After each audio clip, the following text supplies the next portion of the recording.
মধ্যপ্রাচ্যে ছড়ি ঘোরাতে যুক্তরাষ্ট্রের ১৯টি ঘাঁটির সুরক্ষা এখন ওয়াশিংটনের মাথা ব্যথার কারণ।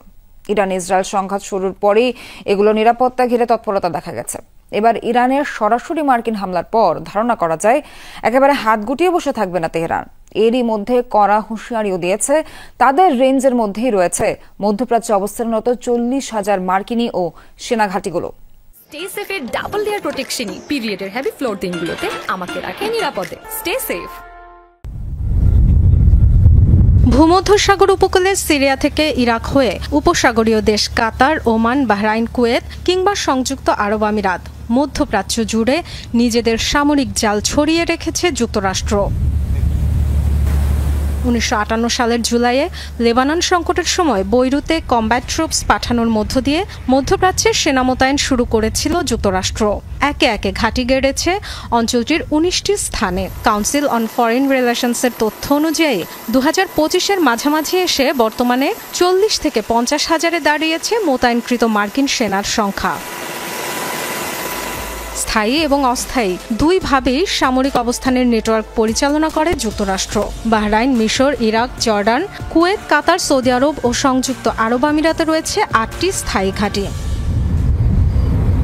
ইরানের পারমাণবিক স্থাপনায় মার্কিন হামলার পরই আলোচনায় এসব ঘাঁটি ও অবস্থানরত সেনাদের সুরক্ষা। তেহরান এরই মধ্যে পাল্টা জবাবের হুঁশিয়ারি দিয়েছে। সেক্ষেত্রে তাদের প্রাথমিক টার্গেট হতে পারে কোন মার্কিন ঘাঁটিগুলো। মধ্যপ্রাচ্যে যুক্তরাষ্ট্রের সবচেয়ে বড় ঘাঁটি কাতারের আল উদেইদ বিমান ঘাঁটি, যা কাজ করে মার্কিন সেন্ট্রাল কমান্ড সেন্টকমের হেডকোয়ার্টার্স হিসেবে।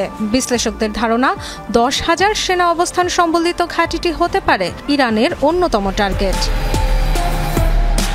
বাহরাইনে রয়েছে যুক্তরাষ্ট্রের নেভাল সাপোর্ট অ্যাক্টিভিটি NSA, যেখানে মোতায়েন রয়েছে মার্কিন নেভির 5th ফ্লিট। দূরবর্তী মার্কিন যুদ্ধজাহাজ আর এয়ারক্রাফটের নিরাপত্তা পরিচালনাকারী ঘাঁটিটি হতে পারে তেহরানের লক্ষ্য। কুয়েত সিটি থেকে ৩৪ মাইল দূরে অবস্থিত ক্যাম্প আরিফজান থেকে প্রাথমিক রসদ সরবরাহ করা হয় কাছাকাছি মার্কিন আস্তানাগুলোয়। ইরাক সীমান্ত থেকে ২০ মাইল দূরে অবস্থান কুয়েতের আলী আল সালেম বিমান ঘাঁটির। যুক্তরাষ্ট্রের নজরদারি, গোয়েন্দা তথ্য সংগ্রহ, আকাশপথে মহড়ার কেন্দ্র সংযুক্ত আরব আমিরাতের আল ধাফরা ঘাঁটি। তাই ইরানের নজরে থাকতে পারে এগুলো। কুদস ফোর্স নেতা কাশেম সোলেইমানি হত্যার প্রতিশোধে ২০২০ সালে ইরানের হামলার টার্গেট হয়েছিল ইরাকের আইন আল আসাদ বিমান ঘাঁটি। দেশটির ইরবিলে রয়েছে হারির বিমান ঘাঁটিও।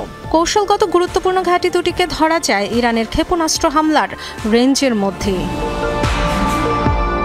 সিরিয়ার দক্ষিণে ইরাক জর্ডান সীমান্তবর্তী আলতানফ থেকে মাত্র ১২ মাইল দক্ষিণে টাওয়ার 22 আউটপোস্ট, যেখানে ২০২৪ সালে ইরান সমর্থিত সশস্ত্র গোষ্ঠীর হামলায় প্রাণ গিয়েছিল ৩ মার্কিনীর। ধারণা করা যায় প্রক্সি গ্রুপ দিয়েই সেখানে অভিযান চালাতে পারে Tehran. Dorothy Tasrin, Jamuna news.